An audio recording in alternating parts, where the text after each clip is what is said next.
I hate theater. Well, it's so disappointing, isn't it? You know what I do when I'm sitting in a darkened theater waiting for the show to begin? I pray. Oh God, please let it be a good show. And let it be short, dear Lord in heaven, please. 2 hours is fine, but 3 hours is too much. And keep the actors out of the audience, God. I didn't pay good money to have the fourth wall come crashing down around my ears. I just want a story. And a few songs that will take me away. I just want to be entertained. I mean, isn't that the point? You know, there used to be a time when people sat in darkened theaters and thought to themselves, what have George and Ira Gershwin got for us tonight? Or, can Cole Porter pull it off again? Can you believe it? Now it's please Elton John, must we continue in this charade? It used to be sitting there in the dark. You knew that when the show began, you would be taken to a different world. A world full of color, music, and glamour. And you thought to yourself, my God, when are they going to turn up the lights? Oh, how things have changed. Hello. How are we this evening? I'm feeling a little blue myself. A little anxious for no particular reason. A little sad that I should be feeling anxious at my age. A little self-conscious anxiety resulting in non-specific sadness, a state I like to call blue. Anyway, when I am feeling this way, blue, I like to listen to my music. So I was going through my records this morning. Yes, records. And I was going to put on the soundtrack to Meredith Willson's The Music Man. I had a craving for a young Ronnie Howard. But I said to myself, no, let's have a treat. Let's break away for a while into the decadent world of the 1920s, where champagne flowed and caviar chilled and life was a party. Well, for the wealthy anyway. So I dug about, and what did I find? But one of my favorite musicals, Gable and Stein's The Drowsy Chaperone, remember? Music by Julie Gable, lyrics by Sidney Stein. It's a 2-record set, remastered from the original recording made in 1928. It features a full cast, including Beatrice Stockwell as the chaperone. Isn't she elegant? And this was a full 15 years before she became Dame Beatrice Stockwell. Can you believe that? Let me read to you what it says on the back. It says, mix-ups, mayhem, and a gay wedding. Well, the phrase gay wedding means something completely different now, but back then it just meant fun. And that's just what this show is, fun. Would you indulge me? Would you let me play the record for you? I was hoping you'd say yes.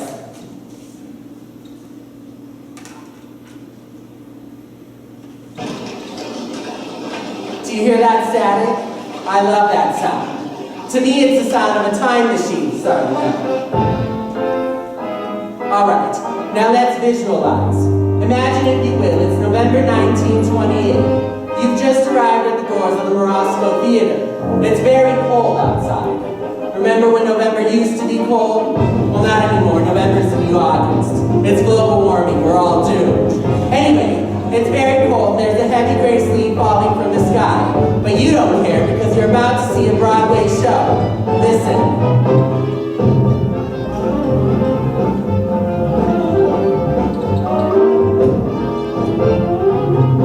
Isn't it wonderful? It helps if you close your eyes.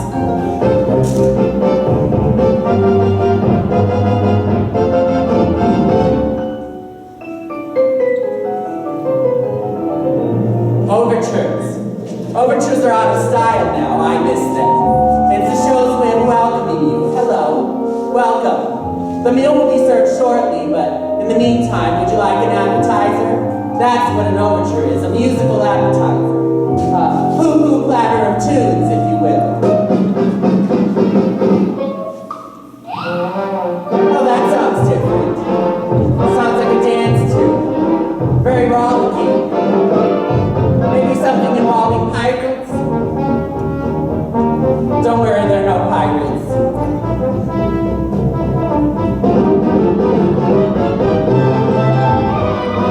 Alright, now, this is it. The moment when the music begins to build and you know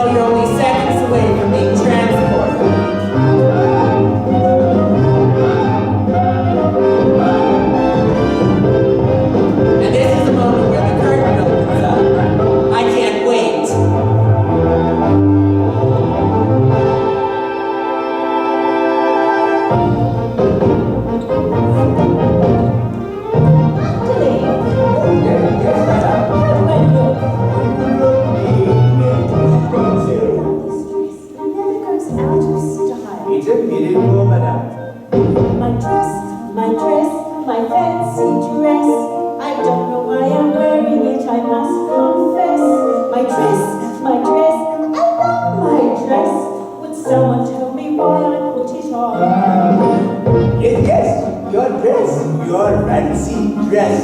Was such a pleasure wearing it. Mr. G and me wearing it. God bless your dress. It's one fine dress, and I tell you I put it on. Wedding bell ring, wedding bell chime. Madam told the hostess, and it's happy wedding time. Wedding bells and ring, wedding bells and gong, wedding bells and tinkling, and we will tinkle along.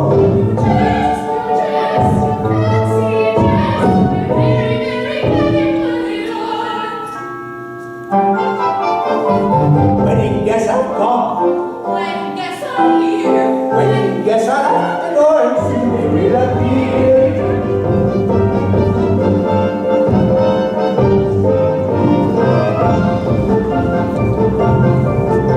I'm Robert, the bridegroom. I'm here to marry Janet. That's Nora Felton's follies with my love.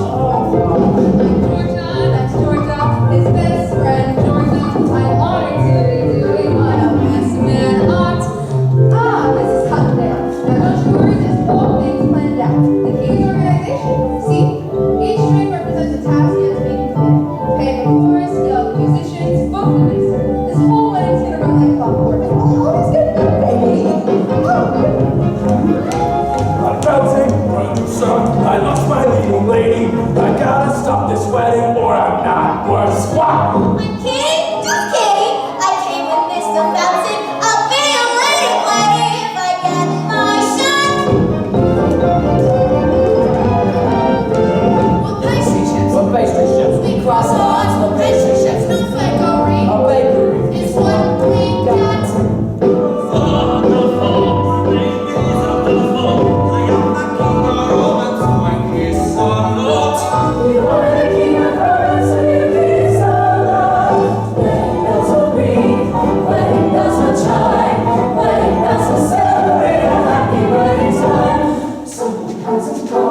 Someone isn't here. Where is Janet? When will she appear?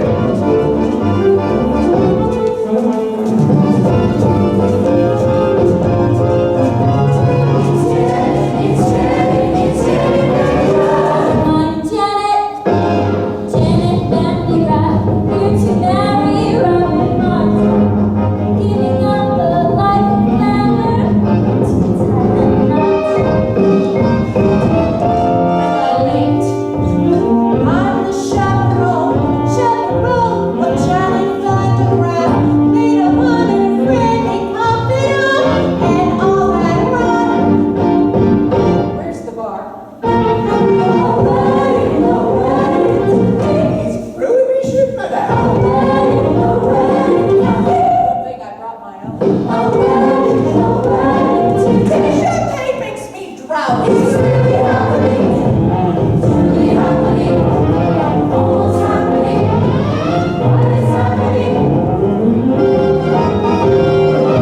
Tricks, the aviatrix, queen of the sky. I circle through the stratus in the modern apparatus. Tricks, the aviatrix, I gotta fly. I'll see you when they tie the knots. Tickling. Well, there we have it. All the guests have arrived. We have a bride who's giving up the stage for love, her debonair bridegroom, a harried producer, jovial gangsters posing as pastry chefs, a Lady Corinne, a Latin Lothario, an aviatrix, and of course my favorite character, the Drowsy Chaperone. What more do you need for an evening's entertainment?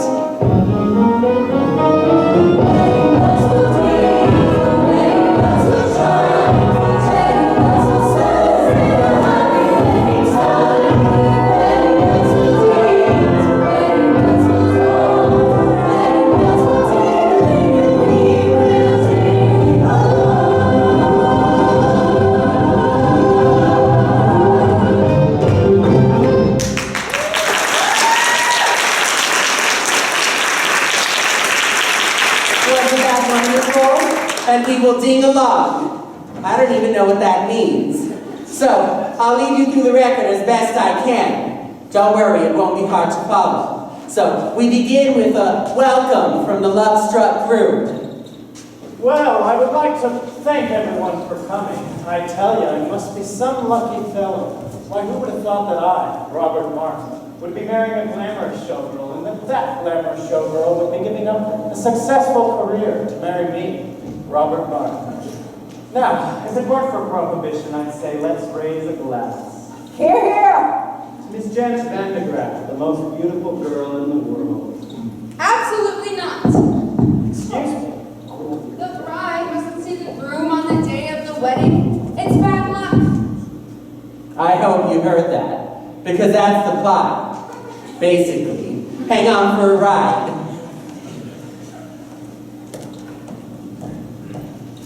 Breakfast will be served in the Arabian room. Say, it's a little early to be drinking, isn't it? I don't understand the question. Just keep Janet away from Robert. You're the chaperone. That's your only job. Aye, mon capitano. Robert, who's my little monkey? I'm your little monkey. So, the bride and groom are whisked away, and we turn our attention to the B plot, which involves the producer. Mr. Felton! Getting married and leaving show business? Mr. Felton! Doesn't she know I got obligations? Mr. Felton, I'm feeling late. You said it yourself. I'm useless to the chorus. Kitty, for the last time, you ain't got what it takes. But I've been taking lessons. Singing, acting, ballet. Ballet? Yeah, and I'm pretty good too. Last week, I auditioned for Swanee Lake. A little annotation. Kitty and Falsick were a couple in real life, Jack and Sadie Adler. Now, this is a familiar comic construct, a stupid woman and her long-suffering companion.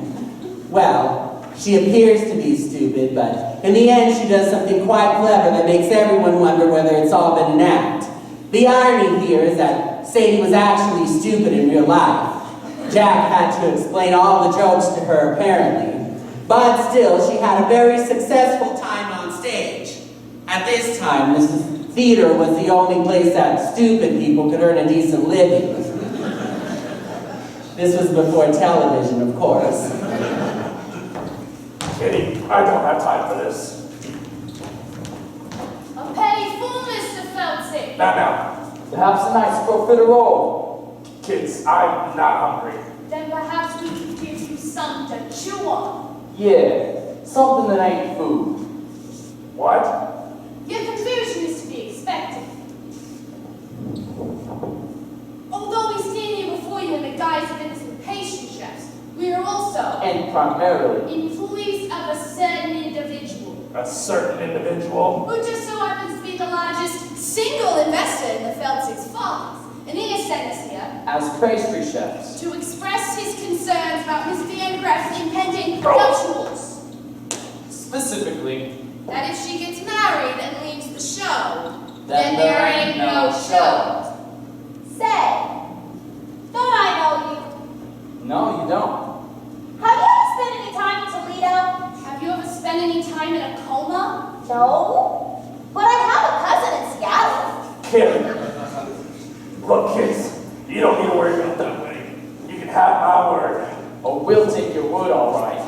But to go back on that word would be a recipe for disaster. We hope we have made ourselves perfectly eclair. One can only hope.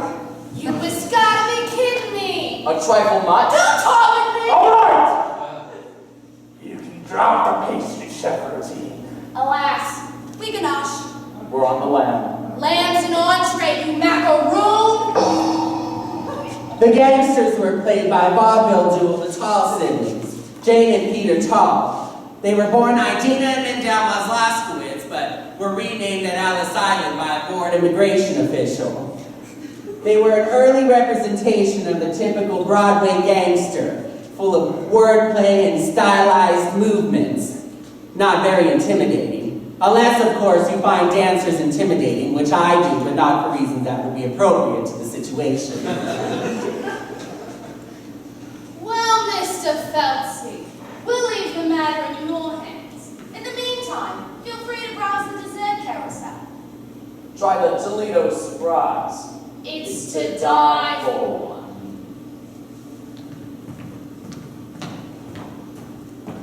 Holy cats, Mr. Felsick. They're gangsters. Very perceptive. Now go powder your face. Oh, how am I gonna stop this wedding? Oh, Lord in heaven, how? How? I've always thought that moment was a bit overplayed. So, with the story well on its way, let's head over to the groom's room.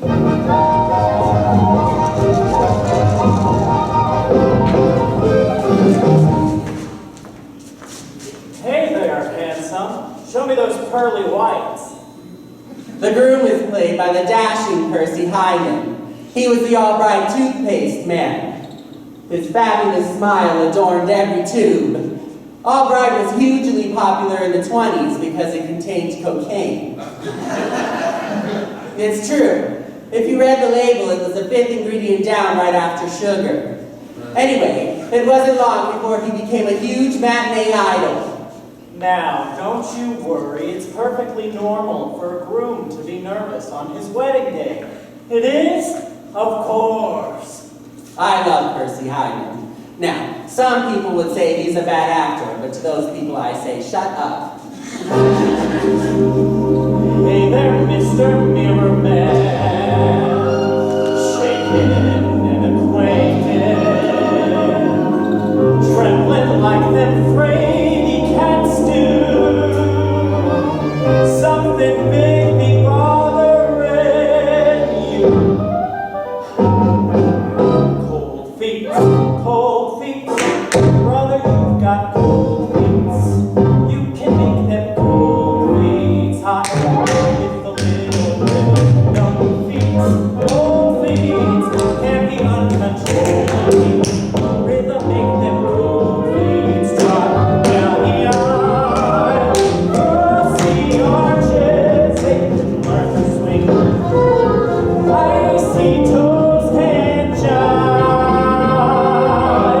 Wedding marches played in ragtime swing make frigid souls come alive and take that dive. Strong feet, turn them into both feet. Rhythm make them love feet. Well, you don't say. Well, why don't you just go back into your mud hole, you backstab bird? I'll have to find a new minister. Say, what are you up to? I'm singing a song an old Negro taught me, a Dixie remedy for wedding day jitters. Huh, you think you got the easy part. I have the weight of the wedding on my shoulders. Georgia, it sounds like you've got cold feet. What do I got? Cold feet. What do I want? Cold feet. What do I do? Cold feet. Make cold feet hot.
pro performer. I like to think of him panting and sweating after a long dance routine.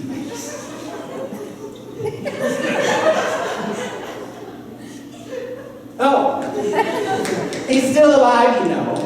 I saw him on the news recently celebrating his 100th birthday. To say that the passing years had taken a toll on him would be a grotesque understatement.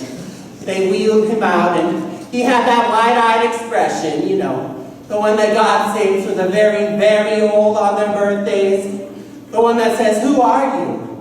Who am I and why is this cake on fire?" Anyway.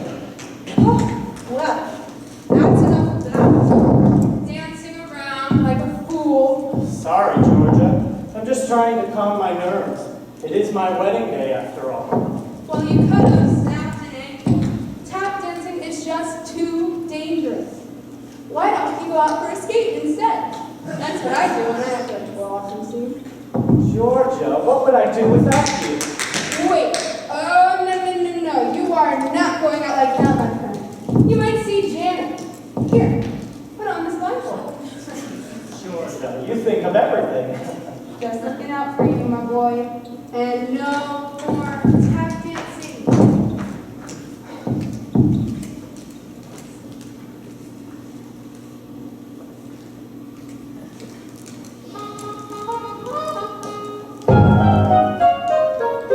Wedding bells are ring.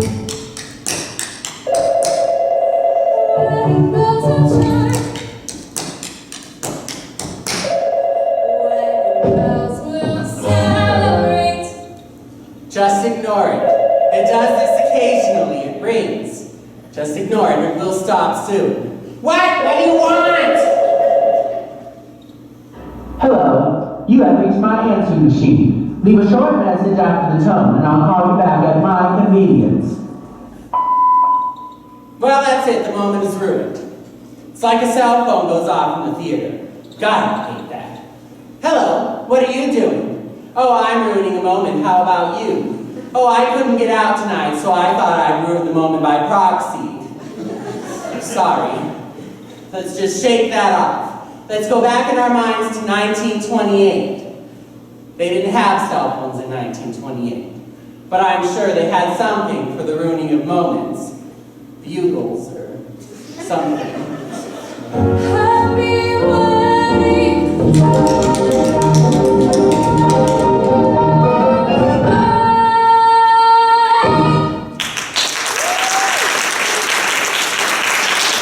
So, the scene shifts and we find the bride, the glamorous Janet Van de Graaff, entertaining questions from reporters as she lounges by the pool.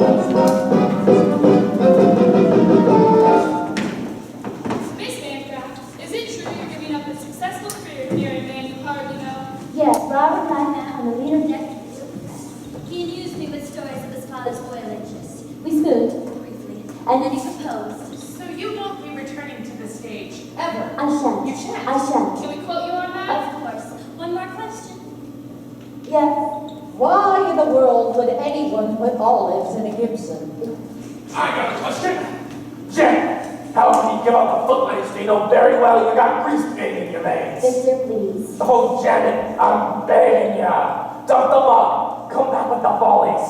I'll give you anything you want. Oh, fine. I'll put your name above mine on the marquee. Oh, Victor, if you think this is about vanity, you couldn't be more wrong. I don't want to show off no more. I don't want to sing tunes no more. I don't want to ride horses no more. I don't want to show off. I don't want to wear this no more. This sausage Swiss no more. Below my signature, no more. I don't want to show off.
Can't you see it's killing us all? Don't worry, kids. This ain't over yet. Yeah.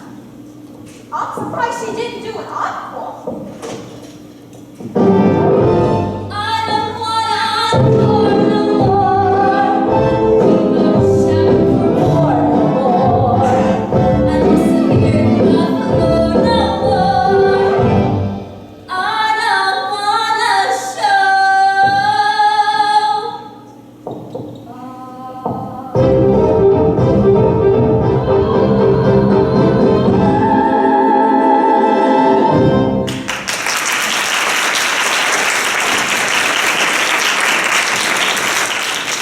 That was Jane Roberts as the bride. She was the Oops girl. Shirley, you remember the Oops girl? Don't you people read? She was billed as the girl whose sexual energy was so great that it caused men to have accidents. Spill their drinks, drive their cars into trees, and she would go, oops. Well, I'm not doing it justice, but people ate it up. And she created a whole series of films, too. Oops, The Oops Girl, Oops Girl Comes Home, and Oops Girl at Sea, which won an Oscar for special effects. Well, begging and groveling didn't work, so on to plan B. And for that, I need an accomplice. Someone gullible with loose morals. I need what do you call him? A European. In walks Aldolfo, self-proclaimed ladies' man. Aldolfo was played by former silent film star and world-class alcoholic Roman Bartelli. He was the one who would later drink himself to death in the chateau in Nice, remember? It was 5 days before they found his body, but by then it had been partially consumed by his poodles. Well, it was only partially consumed. Excuse me?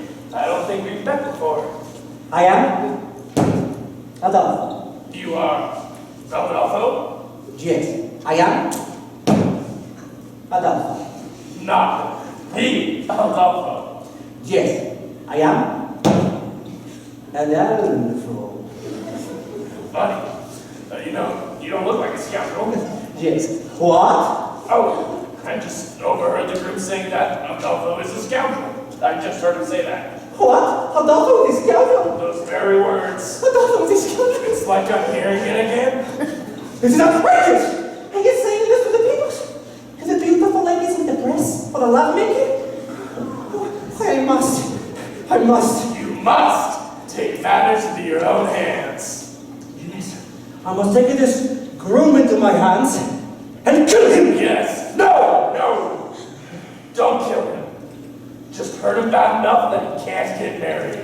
Show me the groom! Wait. What? What kind of man is this groom? Is he a big man? Well... Is he a burly fellow? Well, he's big on the outside. No. Adolfo will not fight the big men. Small, pale, weak dwarves. We want people Adolfo can, on the way. On the way. So, you're a lover, not a fighter. Yes. Adolfo is a lover of beautiful ladies. Some call me the king of romance. Well, you know what they say. The best way to get back at a man is through his... Door. No. The best way to get back at a man is through his... Window. No. Revenge. Back at a man. Through his... Through his... There was no other ways. I'm not Santa Claus coming down your chimney. Through his woman. Yes, Adolfo. You must seduce his woman. His woman? His bride. Adolfo will make it up to this, right? This will show people Adolfo is no scoundrel. Show me to the right. Where? What? What kind of woman is this friend? She a big woman? No. Burly woman? No, she's the cat's pajamas. Pajamas? She's a looker, an attractive woman. Show me to the bride. I'll make her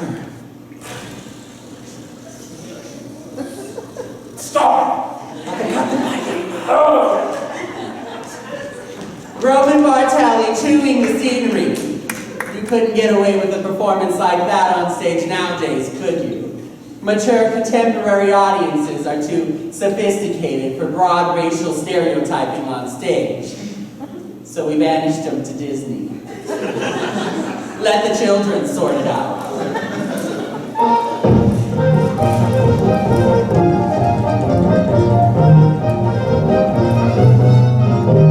Underly, Yes, madam. pastry chefs have been kind enough to provide the liquor for the party. But remember, Underly, we must be discreet. It is prohibition after all. I'm aware of that, madam. We'll have to use code words. For instance, if someone asks for a glass of ice water, it means they want a glass of vodka. Have you got that? Yes, madam. Are you sure? Maybe you should write it down. I understand. A glass of ice water is a glass of vodka. It's a glass of ice water. Vodka. Ice water. Vodka. Ice Vodka. Good. That's settled. One less thing to worry about. And then, might I please have a glass of ice water? I found our meeting with the pastry chefs rather trying. I would enjoy a refreshing glass of ice water. Your glass of ice water, madam. That's pure vodka! Oh, I hate this scene. But I do need a glass of ice water. A glass of ice water, madam? Yes, are you going deaf? Would that might work. You can see where this is going, can't you? It's just a series of spit takes. Your glass of ice water, madam. That's pure vodka! You know, in some ways, the Drowsy Chaperone was quite progressive. Your glass of ice water, madam.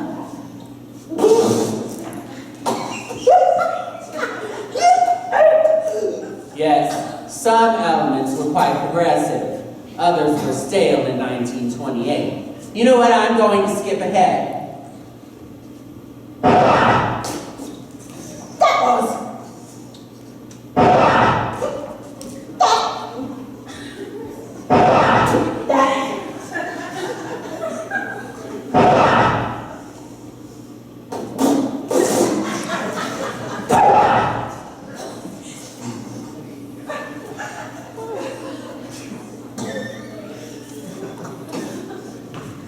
Where are you going, Underling? To find some lime juice, madam. Lime juice, for heaven's sakes, why? I'm going to wring out my eyebrows and make myself a gimlet.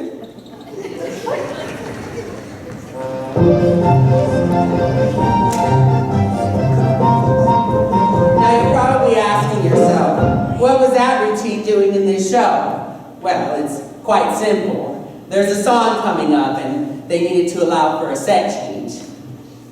It's just mechanics.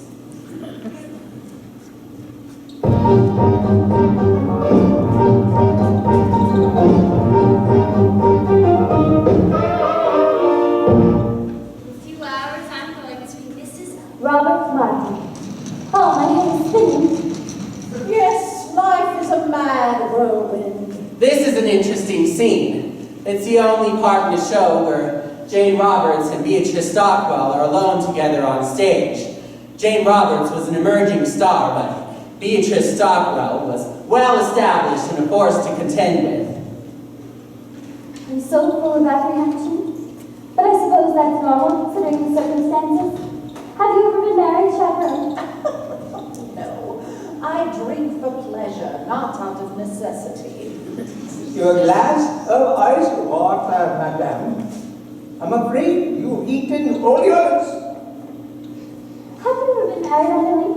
Oh, heavens, no, madam. If I'm going to serve a woman, I prefer to be paid for my services. Oh, you too. I know it seems crazy to give up a successful career, to marry a man I hardly know. But somehow, for some reason, when I look into his eyes, his big monkey eyes, ah, gee, I get all woozy. And that's love, isn't it? Not necessarily. The wooziness can come from any number of things. I mean, I'm woozy right now. And I'm certainly not in love. Now, Beatrice Stockwell was famous for her rousing anthems. She entertained and inspired the troops in every major World War conflict up to and including the Falklands War. Of course, when she was in her 80s, her anthems didn't much rouse as stupefy, but still, she demanded that a rousing anthem be included in every show she ever did, even if it wasn't appropriate. But you just couldn't say no to her. That's star power. Really, you're not being the least bit helpful. Couldn't you at least allay my fears with a few choice words of inspiration? Inspiration? Really, dear, that's not my forte. Well, yes, I understand. As we stumble along on life's funny journey, as we stumble along into the blue, we look here and we look there, seeking answers anywhere, never sure of where to turn or what to do. Still we stumble away through life's crazy labyrinth, barely knowing left from right nor right from wrong. And the best that we can do is hope the bluebird will sing his song as we stumble along. That was quite nice, Shadow. That was quite nice. That was quite nice, Chaperone. But I'm afraid I'm still conflicted. Let me explain. Oh, no, really, you don't have to do that. I suppose I'm just looking for a future. It's a dismal little world in which we live. It can bore you till there's nothing left to give.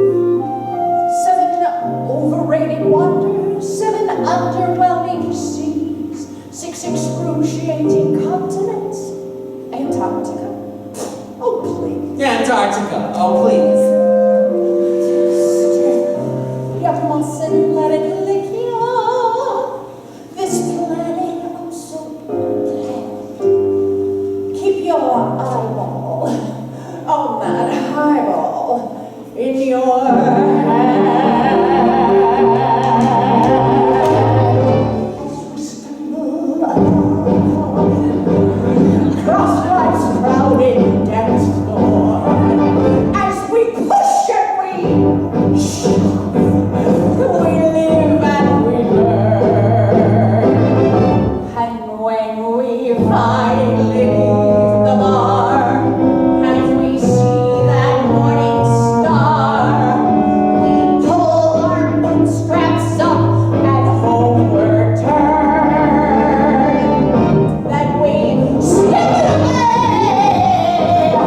through God's blinding sunbeam, barely knowing left from right nor left from wrong. But as long as we can hear that little bluebird, there'll be a song as we stumble along, as we stumble, tumble, fumble, blumble, as we stumble.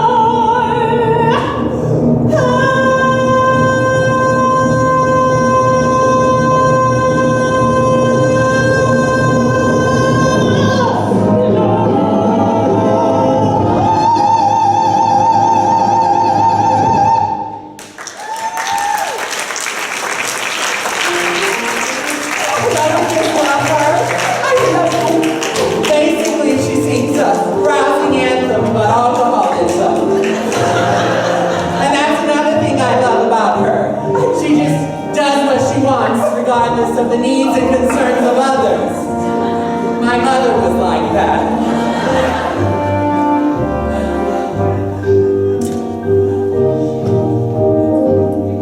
That was quite inspiring, Chaperone. But I'm wondering, I'm still conflicted. Just tell me, is Robert the man for me?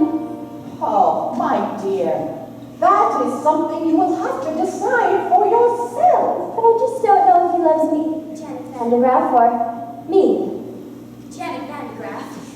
Why don't you ask him? Why don't you just go up to him and say, Roger, do you love me?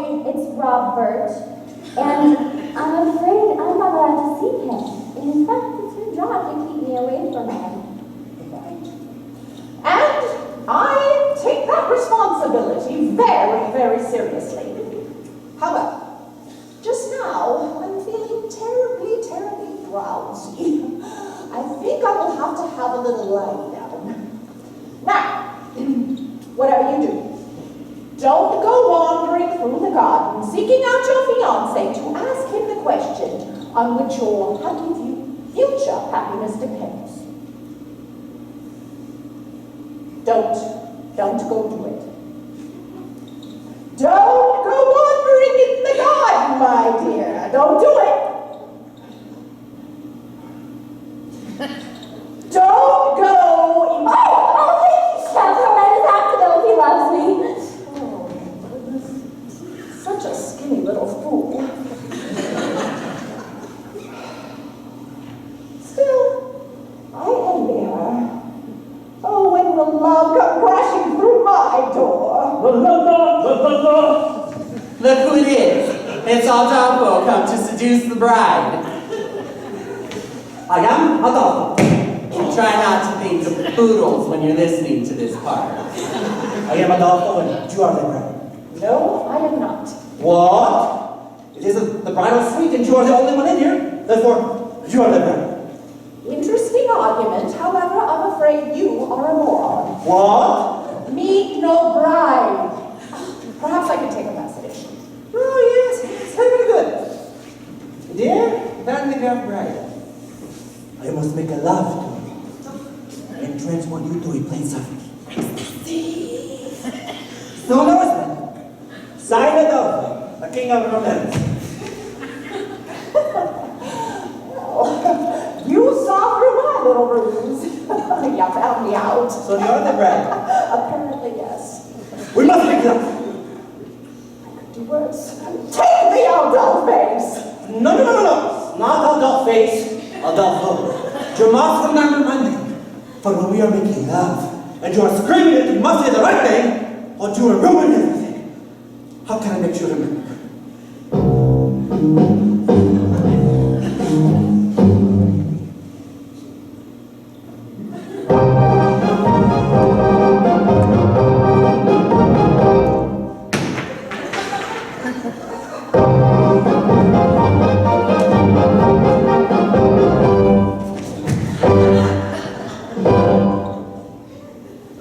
I'm sure that you have heard the name Adolfo.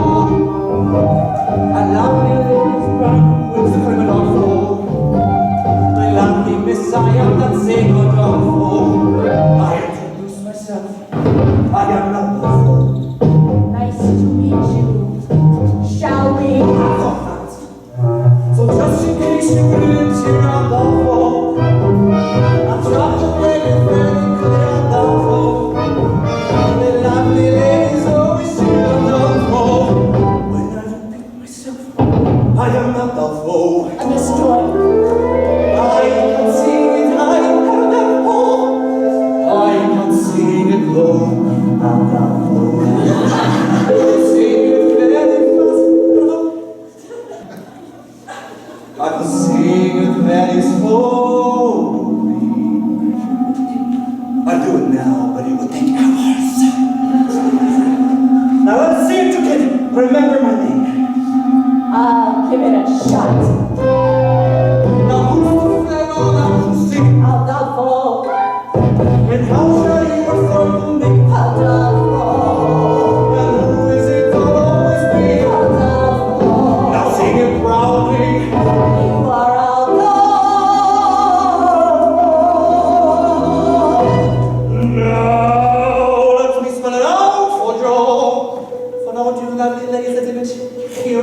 reason for maybe you're hard of hearing yourself.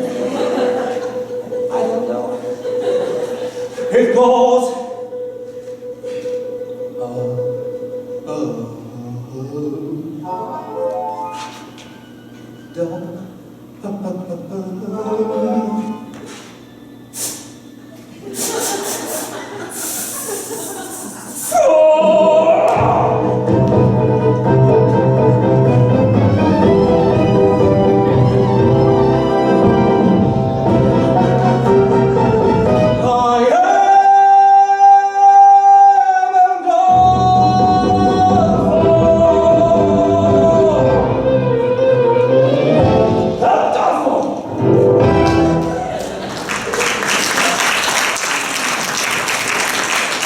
That was my mother's favorite number in the show. I think it was her secret fantasy to be swept off her feet by a Latin lover. I mean a real Latin lover, not a buffoon.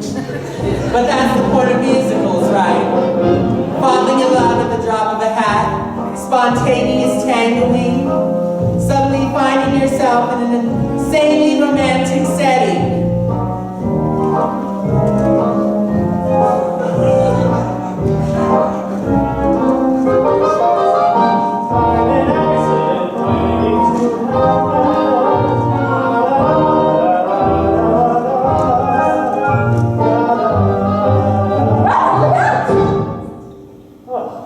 Don't worry, madam. I'm getting married today, so I have to wear a blindfold. A blindfold? This is a good scene. So, why are you wearing a blindfold? Well, you see, I'm going to be marrying Miss Janet Vandenberg.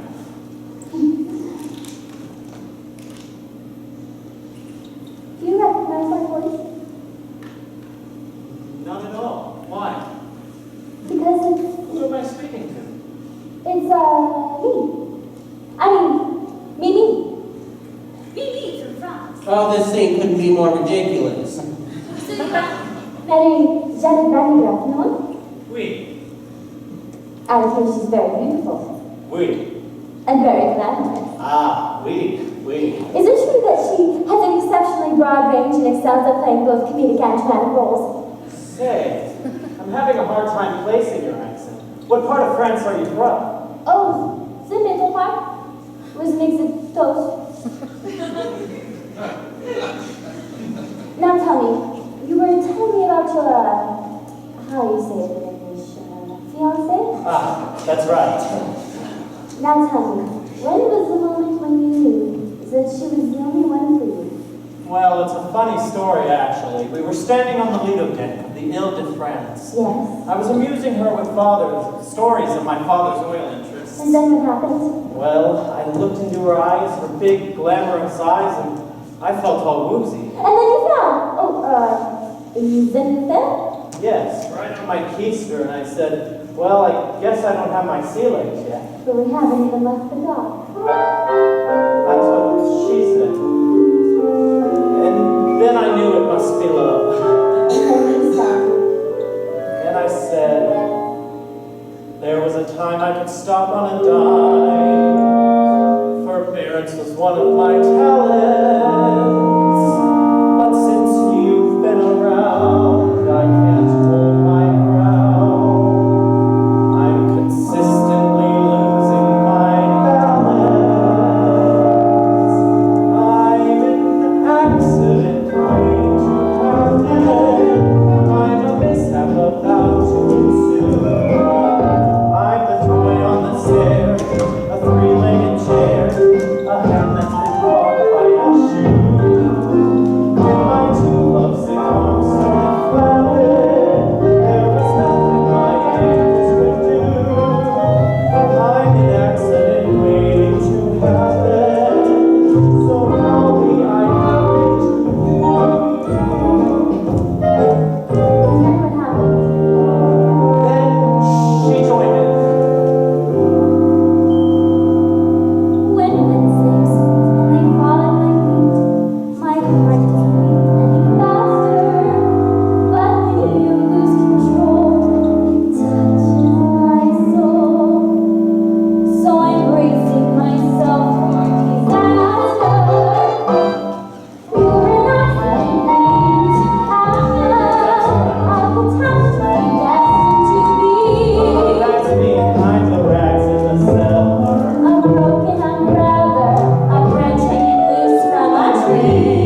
ending. Will it all work out in the end? Of course it will. It's not real. It's a musical. Everything always works out in musicals. In the real world, nothing ever works out. And the only ones that break into song are the hopelessly deranged. Mr. Felton! Where's the bullet reporter? Mr. Felton! How long can it take to seduce one bride? Mr. Felton! Kitty! You don't need Kitty no more! Not now. I've been working on a mind break net. Presenting Kitty, the incomprehensible! Now think of something. Oh, I'm thinking of something, all right. Wait, I'm getting it. Pick up some milk and a loaf of rye bread, and don't forget to shave your legs. You're reading your own mind, you idiot. Oh, no wonder it was so easy.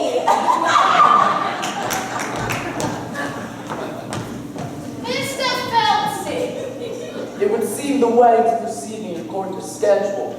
Now it's time to read your just desserts. What do you say, partner? Should we whip up something special for Mr. Felton? Yeah, about a Toledo surprise. An inspired choice. A Toledo surprise? I've never heard of that one. No, you haven't. Those people who've heard of it I've generally never heard from again. We'll share the recipe with you. First you chop the nuts, Then you pound the dough. then you bake it up, nice and slow. Then you got a Toledo surprise. Could you run that by me again? It's a very simple recipe, Mr. Feltzig. First you chop the nuts, Then you pound the dough. then you bake it up, nice and slow. Then you got a Toledo surprise. What do you say? Should we give him a taste? All right. Oh! What style, what grace, what rhythm. Now, open your hands.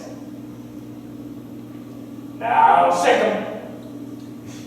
Now, give me that recipe one more time. Drop the nuts, pound the dough, bake it up, nice and slow. Then you got a Toledo surprise. Now, sell it! With the peach, feel the spin, push it up, throw it in. That's a taste of Toledo surprise. Now you're cooking. Heat it up, then you sweet it up. When you heat it up, if it tries to rise, don't let it. It's a snap. Try it once. Rip your whites, split your yolks. Then you got a Toledo surprise. You boys are naturals. Honest? You keep it up, or we're going to contract. 5, 6, 7, 8. Mr. Felton! Oh, Toledo surprise. How's the fella gonna do act? you're gonna put cases in the show, which won't put me in.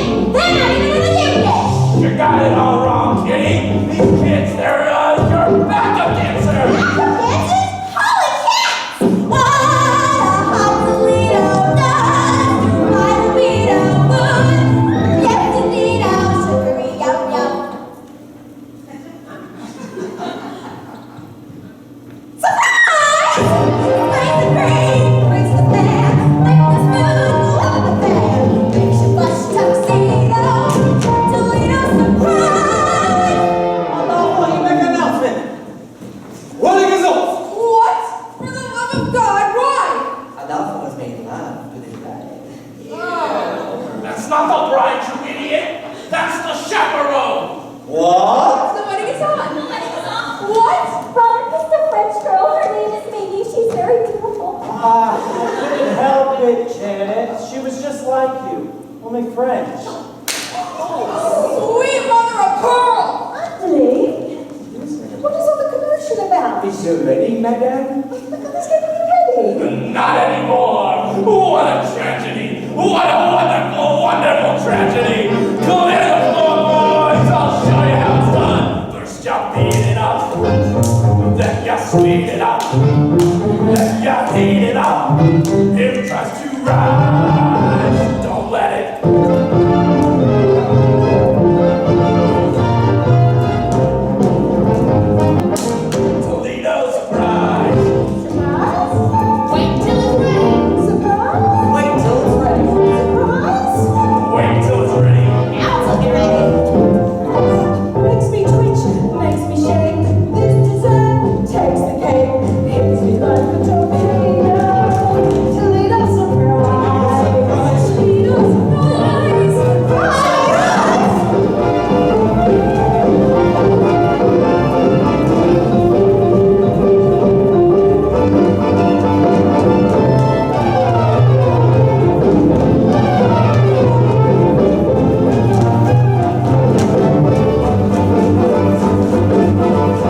Yes, but the tune is so infectious.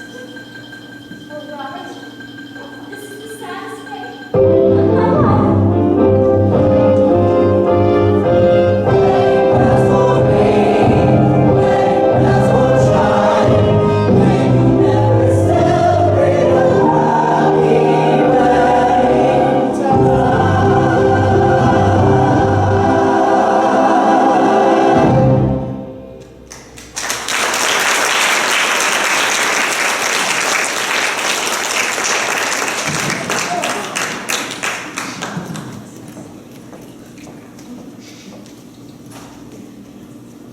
Well, that's that. The curtain closes and it's time for intermission. I hate intermissions. They yank you back to reality. One moment you're lost in the glamorous world of romance and music, and then bang! You're surrounded by tourists, crinkling candy wrappers and nattering about the lack of women's restrooms. It's cruel.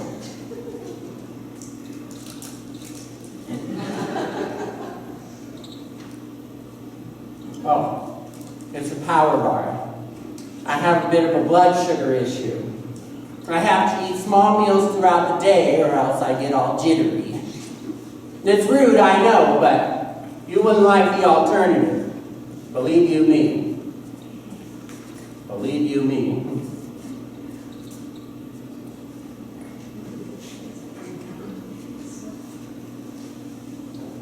Well, what are you waiting for? Go grab a snack and use the restroom, but don't forget to come back.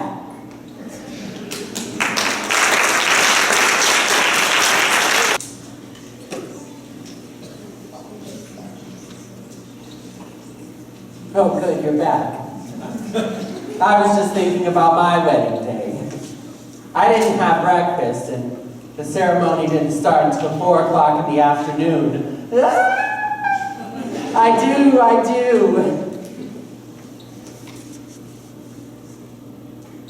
Are you surprised that I was married?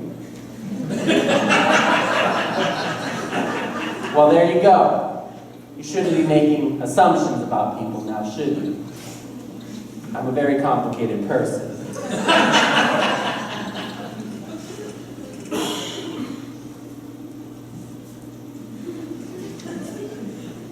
I have to pee now. I won't be long, I promise, but while I'm gone, you can listen to the opening of Act 2.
Sorry, that song is not from the Drowsy Chaperone. That's from another musical entirely.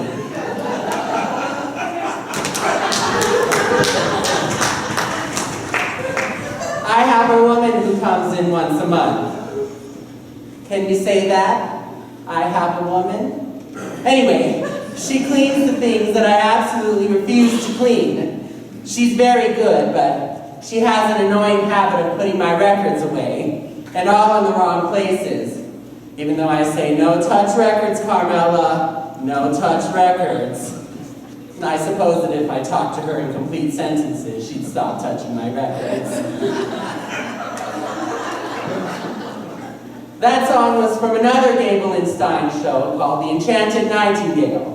It was a degrading piece of chinoiserie about an emperor who was told by a magic bird to marry his American elocutionist instead of his betrothed, and he ends up building the Great Wall of China, a slap in the face to 4,000 years of Chinese history.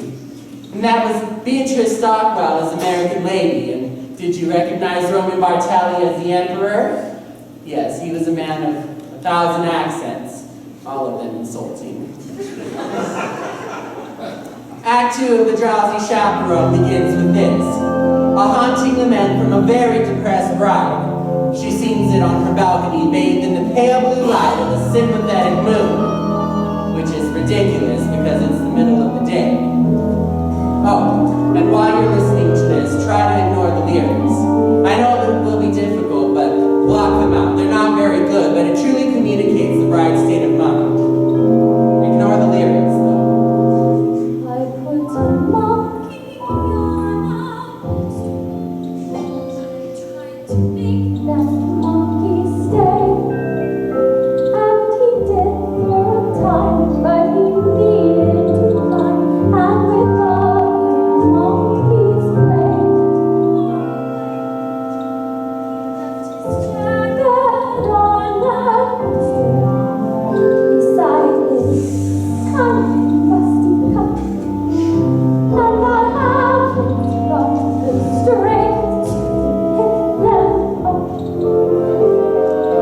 Oh, monkey, monkey, monkey, you broke my heart in two,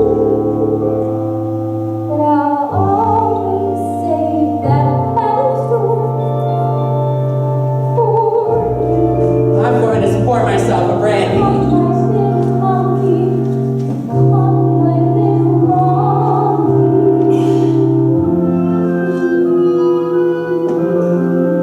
The melody is so simple, it just floats in the air. And I have to admit, I get a little bit misty when I think about that little jacket lying on the pedestal, its long sleeves dangling on the floor. Oh, monkey, monkey, monkey. You broke my heart in two, but I'll always save that pedestal for you. Come, my little monkey, come, my little monkey.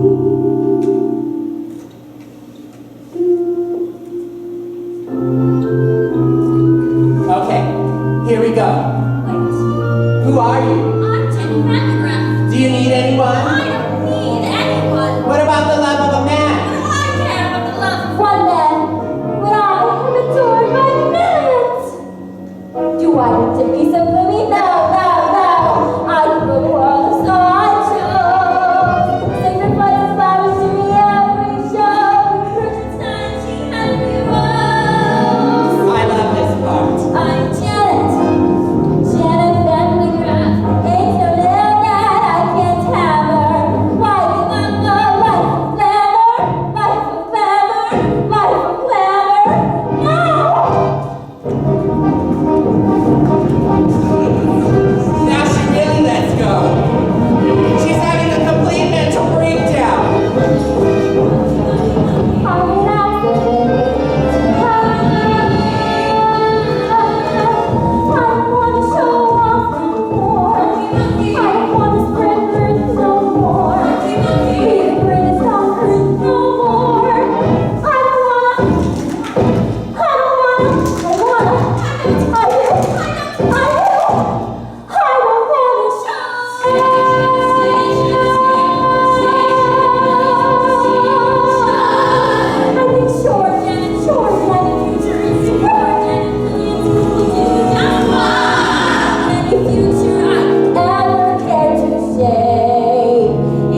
little of everything, a little Busby Berkeley, a little Jane Goodall.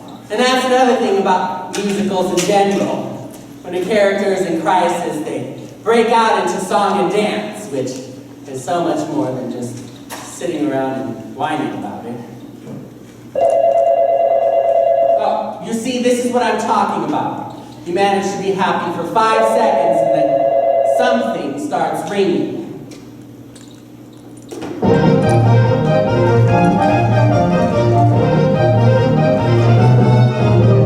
Beautiful day for a wedding. Shall I have the pews removed now, madame, or would you prefer that I wait until morning? Huh? Okay, I'm going to stop right here because I don't want this number ruined by another ringing telephone. Here we have two vaudeville performers who have slipped through the cracks of time. They are Noel Fitzpatrick and Ukulele Lil. I don't know anything about them. I suppose Ukulele Lil plays the ukulele, although she doesn't in this show. Actually, I tried finding out more about them. I went through all my books. I even tried the internet, but all my searches just ended up with Tiny Tim's autopsy photographs. Anyway, they're both charming. Why would you have this removed? The bride, madame. The bride is called off the wedding. Anneli, never listen to a bride on her wedding day. Love is a very complex emotion, Anneli. Yes, madame. Why you can be close to somebody 1 minute, and the next minute, you just want to strangle them. You do understand. I'm aware of the urge to strangle. Yes. You see, that's just the nature of love. Love makes lovers worry, love makes lovers fret. But here's a fact on which you can depend. Just like long ago when Romeo loved Juliet, love was always lovely in the end. Romeo and Juliet was a tragedy, madame. Never refuse. Love can start a quarrel, love can cause a din, but love has always been a trusty friend. 'Twas a happy fate for Henriette and Boylin. Love was always lovely in the end. Now you must point out how Emily lost my name. Yes, she was in love. Love was good to Eve and Adam. Here we go again. Samson and Delilah too. Good grief, might I own a question, madame? Yes, of course. Why does nothing I say to you ever get through? Don't mind if I do.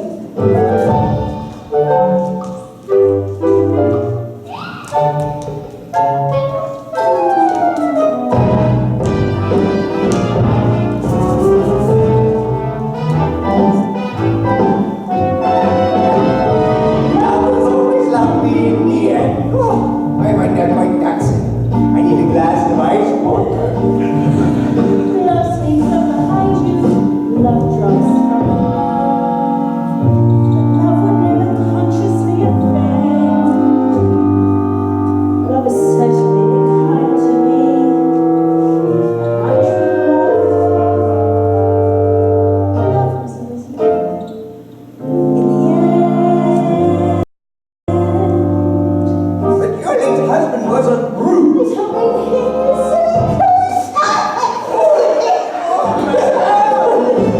Love was always lovely. My lovely, lovely, lovely. Love was always lovely in the end. Love was always lovely in the end.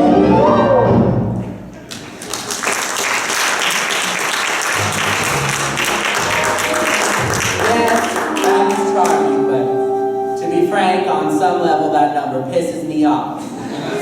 Now, I'm going to go out on a limb here, and yes, I have been drinking, but I'm going to say that love is not always lovely in the end.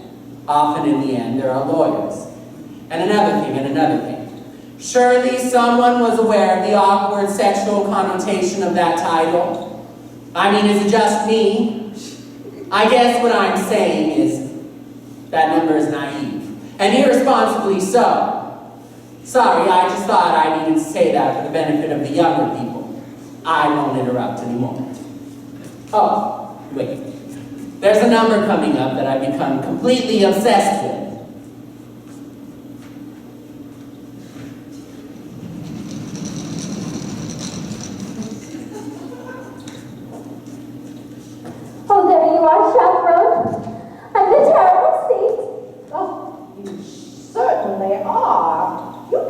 go to the wedding looking like that.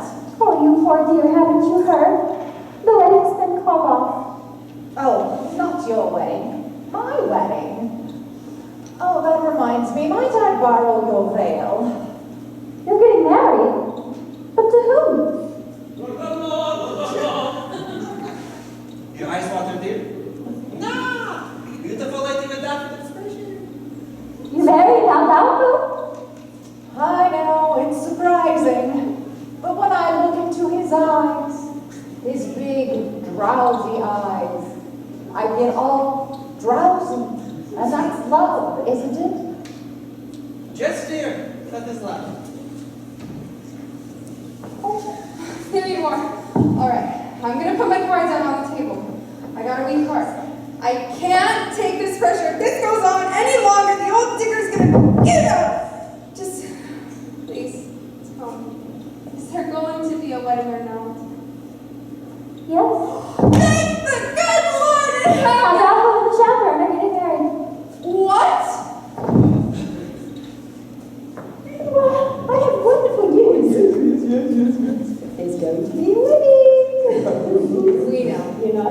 You know? Have you heard? I told them. What difference does it make? Mrs. Torresdale and I are going to be married in the garden after 7:30 this evening. What? What? Oh, yes. Congratulations to everyone. Say, what kind of cockamamie wedding is this? Everyone's getting married except the bride and groom. Oh, there you are, Janet. I've been looking everywhere for you. Hello, Mr. Martin. Please don't be that way. Can't you find it in your heart to marry me? Jordan's gone through all this trouble, and I do love you more than I can say. When you kissed another woman. Yes, and I just can't understand it. Look, I know this may sound ridiculous, but when I was kissing her, why, it was just like kissing you. Oh, Robert, you were kissing me. Wait, you're me? Well, that French accent was remarkably accurate. Why, thank you. I developed it when I played the role of Mohican. Hold that again. There you are. Now, before you do anything, think about this. No matter how well you play the part of the happy wife, you will never, ever get a standing ovation. Oh, I'm so confused. Oh, chaperone, please, just this once, give me some advice that is coherent and appropriate to the situation. Should I marry Robert? Okay, now here it comes. The moment I was talking about. Not only the culmination of the plot, but a moment that has brought me back to this record again and again. Listen. Well, my advice to you is... And this is it. Listen. Live while you can. You see, you can't quite make it out what she says because somebody sneezes. I'll play it for you again. Live while you can. Is she saying live while you can or leave while you can? Live while you can. I mean, it's Beatrice Stockwell, so it might be a cynical quip, but it is a wedding after all, and that's exactly what you think when you're standing at the altar, isn't it? Live or leave. And you have to live because you do love them in some way. It's not an exact science. An arrow doesn't fall out of the sky and point to the one you're supposed to be with. So then you say it to someone someday. You say, I love you, and you phrase it as a question, but they take it as fact. And then suddenly, there she is, standing in front of you in a $3,000 dress with tears in her eyes.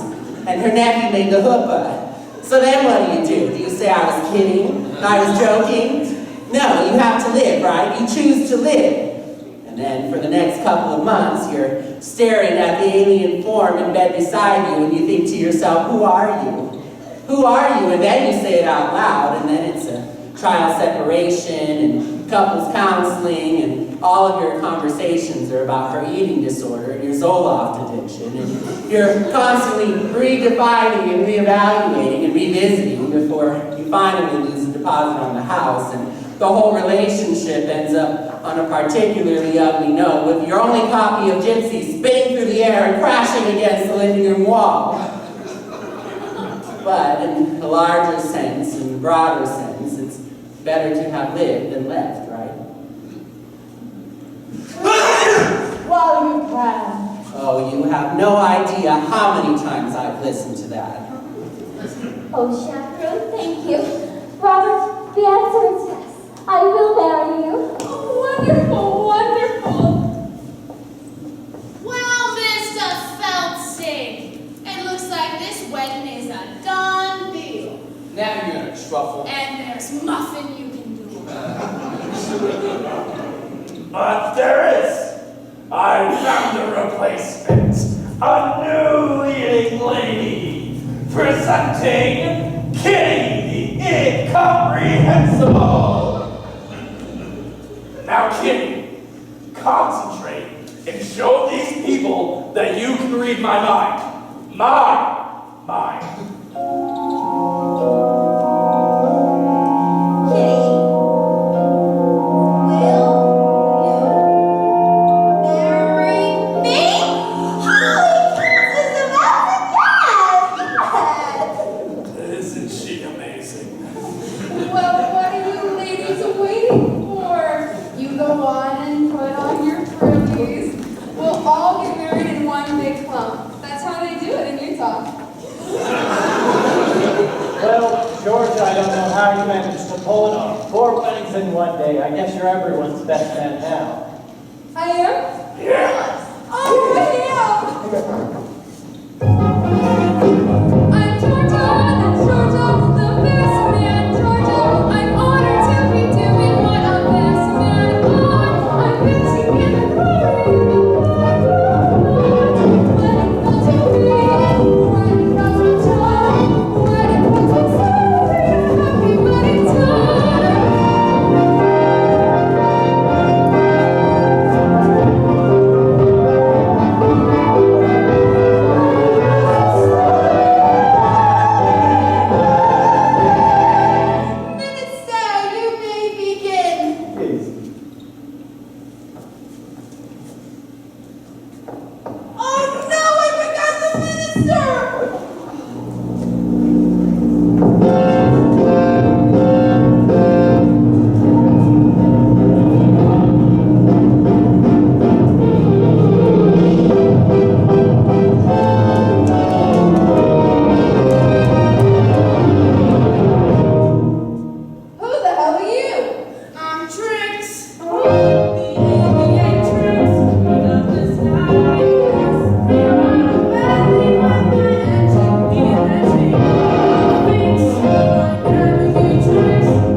Don't get distracted. Don't talk to anyone. Don't let yourselves get lost in the show. I'll find the view spots.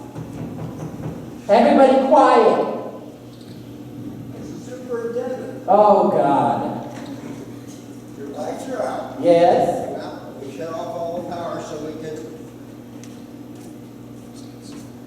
install the new breaker panel down in the basement. Yes? We did, and when we turned the power back on, it turned all the breakers in all the apartments. Yes? Now I gotta set your breaker. Right now? Well, it'll only take a minute. All right. By the way, I called earlier and there was no answer. Oh, yes, I'm having issues with my telephone.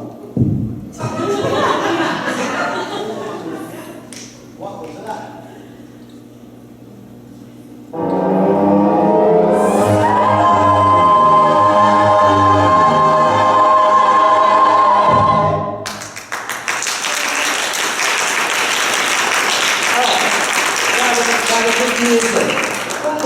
Oh, it was a show, you know, a musical. A musical? You like musicals? No. Oh, I love musicals. Oh, really well. Goodbye. Oh, I really do. Oh, that's nice. Bye. Oh, well, that's it. The moment is ruined. One note away from the end of the show and the mood is broken. Oh, I should just start the record all over again. No, I can't do that. Can I? Oh, it's so frustrating. You have to understand, I love this show so much, and I've never even seen it. My mother gave me the record. This was right before my father left us. Oh, he didn't leave because of the record, although I'm sure that didn't help matters any. Look, I know it's not a perfect show. The spit take scene is lame, and the monkey motif is labored, but it does what a show is supposed to do. It gives you a little something to sing in your head from when you're feeling blue.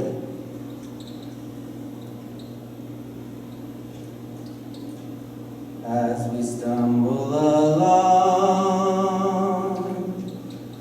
on life's funny journey, as we stumble along